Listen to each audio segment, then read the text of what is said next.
आज हम characteristics of chemical reaction के बारे में पढ़ेंगे। पिछले वीडियो में हमने समझा था व्हाट आर केमिकल रिएक्शन। मैंने उसमें आपको बोला था केमिकल रिएक्शन होता है bond break and bond making process. वो वीडियो अगर आपने नहीं देखी हो तो प्लीज मेरे चैनल पे जाइए, वो वीडियो पहले देख के आए। देखो इस वीडियो में हम समझेंगे कैरेक्टरिस्टिक्स ऑफ केमिकल रिएक्शन। ये आपकी जो क्लास 10 की केमिस्ट्री का चैप्टर है केमिकल रिएक्शंस एंड इक्वेशंस, उसका दूसरा लेक्चर रहेगा। अब हम समझेंगे कैरेक्टरिस्टिक्स ऑफ केमिकल रिएक्शन। ये आपकी एनसीईआरटी में दिया गया है और इसकी डेफिनेशन भी है और ये बोर्ड्स में पूछा जाता है what are characteristics of chemical reaction. ये डायरेक्टली डेफिनेशन है। अगर हम इसकी डेफिनेशन समझेंगे, characteristics of chemical reaction the easily identifiable और observable changes that occur during chemical reaction. देखो मैं आपको एक बात समझाता हूं। आपने कोई केमिकल रिएक्शन करी, जब आप कोई केमिकल रिएक्शन करते हो तो आपको ये अंदाजा नहीं है कि ये जो केमिकल रिएक्शन हुई है इसमें मैं कैसे बोलूंगा ये केमिकल रिएक्शन हुई, आप मानते ही नहीं हो। तो इसीलिए कुछ चेंजेस आपको ऑब्जर्व होंगे, कुछ चेंजेस को आप आइडेंटिफाई करोगे, जिस आधार पर फिर आप ये बोल सकते हो कि ये जो केमिकल रिएक्शन हुई है इसमें ये चीजें हुई, ये फॉर्मेशन इन चीजों की चेंजेस हुई, तब जाकर के मैं बोलूंगा कि ये केमिकल रिएक्शन जो है वो आपको आइडेंटिफाई हुई है, ऑब्जर्व हुई है। तो मानो मैंने कोई केमिकल रिएक्शन करी, मेटल को एसिड के साथ रिएक्ट करा, किसी भी तरह की केमिकल रिएक्शन में करता हूं, उसमें मैंने ये चीजें ऑब्जर्व होती है। अगर आपको प्रेसिपिटेट की फॉर्मेशन हुई तो समझना केमिकल रिएक्शन हुई। अगर आपको कलर में चेंज देखने को मिली तो समझना आपका केमिकल रिएक्शन हुआ है। अगर आपको स्टेट में चेंज हुई, मतलब सॉलिड गैस लिक्विड में चेंज देखने को मिली, तो आपको पता चलेगा कि नहीं भाई केमिकल रिएक्शन हुई है।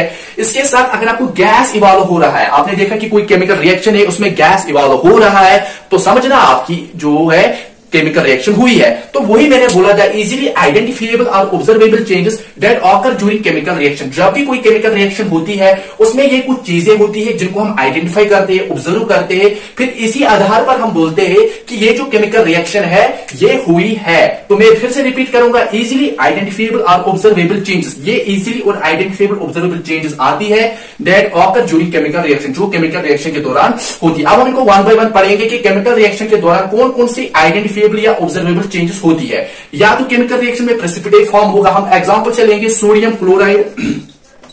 जब हम सोडियम क्लोराइड को रिएक्ट करते हैं सिल्वर नाइट्रेट के साथ, आपको पता है क्या बनेगा, आपका बनेगा NaNO3 सोडियम नाइट्रेट और आपका बनता है यहां से AgCl सिल्वर क्लोराइड।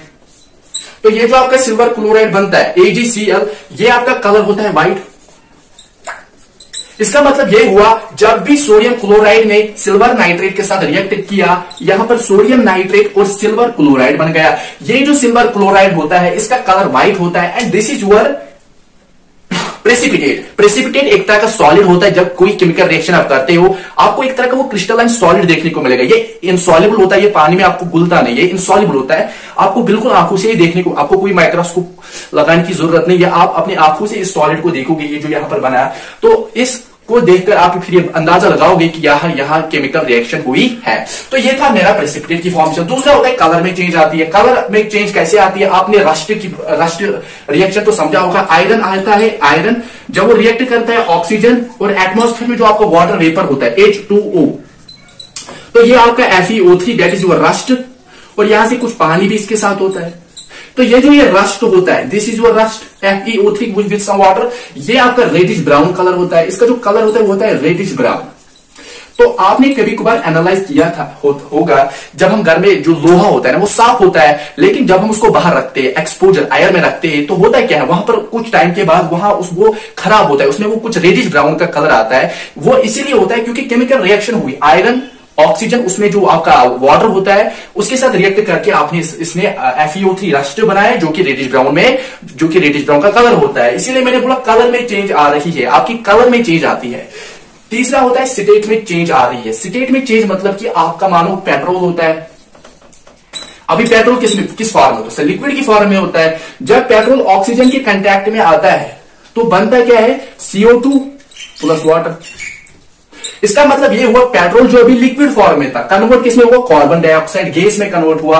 तो लिक्विड से गैस में यहां पर स्टेट चेंज हो रही है। तो वही मैंने आपको समझाया, कुछ ऐसे केमिकल रिएक्शंस है, कुछ ऐसे भी केमिकल रिएक्शंस है जहां पर स्टेट चेंज हो रही है, सॉलिड से लिक्विड, लिक्विड से गैस कई बार कन्वर्ट होता है। इसके बाद गैस एवॉल्व होता है। आपने अक्सर रिएक्शंस तो सुने होंगे, जब भी मेटल एसिड के साथ रिएक्ट करेगा तो गैस बनेगा। सर कोई एग्जांपल बोलो, मैं कोई मेटल लेता हूं जैसे कि जिंक, इसको मैं किसी एसिड के साथ रिएक्ट करता हूं, मानो मैं इसको रिएक्ट करूंगा हाइड्रोक्लोरिक एसिड के साथ, जब भी जिंक को हाइड्रोक्लोरिक एसिड के साथ रिएक्ट किया जाएगा तो इसमें डिस्प्लेसमेंट रिएक्शन होगी, जिंक हाइड्रोजन को डिस्प्लेस करके जिंक क्लोराइड बनाएगा और हाइड्रोजन गैस इवॉल्व होगी, हाइड्रोजन गैस यहां से इवॉल्व होगी। अब जब हाइड्रोजन गैस यहां से इवॉल्व हुई तो हमें पता है कि जब भी हाइड्रोजन गैस किसी केमिकल रिएक्शन में इवॉल्व होती है तो हमें पता चलता है कि नहीं भाई इस रिएक्शन में केमिकल रिएक्शन हुई है।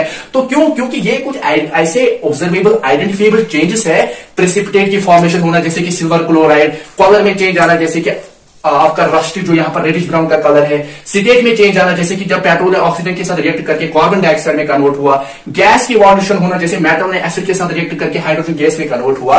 तो ये सब ऐसी चेंजेस है जो केमिकल रिएक्शन में आती है और इन्हीं चेंजेस को जब हम आइडेंटिफाई ऑब्जर्व करते हैं तो इसी को हम कैरेक्टरिस्टिक्स ऑफ केमिकल रिएक्शन बोलते हैं। यहां पर मैं आपको बोनस पॉइंट बोलता हूं, ये जो गैस होता है हाइड्रोजन गैस निकलती है, ये एक लाइटेस्ट गैस होता है। इसका जो अर्थ का जो ग्रेविटेशनल पुल होता है उसे होल्ड नहीं कर पाता है। हमारे अर्थ के एटमॉस्फेयर में जो ऑक्सीजन होता है, हमारे अर्थ के एटमॉस्फेयर में जो कार्बन डाइऑक्साइड होता है, अर्थ की ग्रेविटी से होल्ड कर पाती है, लेकिन ये जो हाइड्रोजन गैस होता है earth gravitational pull can not hold it. As well as ये जो होता है हमेशा पॉप साउंड के साथ बर्न करता है। मतलब जब भी किसी केमिकल रिएक्शन में पॉप साउंड आपको देखने को मिली, वो एक तरह की पॉप साउंड निकलती है, तो आप समझना इस केमिकल रिएक्शन में हाइड्रोजन गैस इवॉल्व हुई है। तो आई होप आपने अंडरस्टैंड किया होगा। अगले वीडियो में हम समझेंगे रेट ऑफ रिएक्शन क्या होता है। सो बने रहिए मेरे वीडियो के साथ, तब तक के लिए